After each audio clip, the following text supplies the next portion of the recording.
Hi guys, welcome to Richard Cabile YouTube channel, and today's video, I will teach you how to add Gmail widget in your Samsung Galaxy A02. And okay guys, but before we start, kindly subscribe to my YouTube channel by pressing the subscribe button and the bell to notify you if I have new videos. Okay guys, let's start.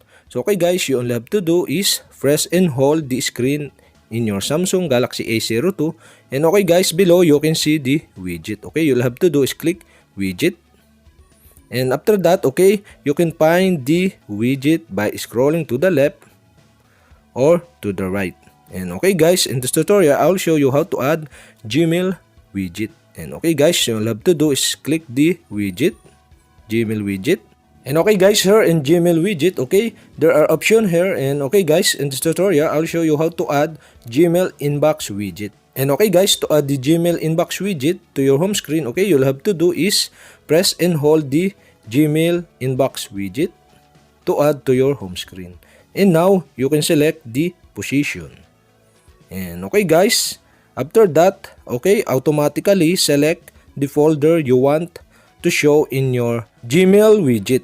And okay guys, I choose the primary folder. And okay guys, automatically show the primary folder in your Gmail widget.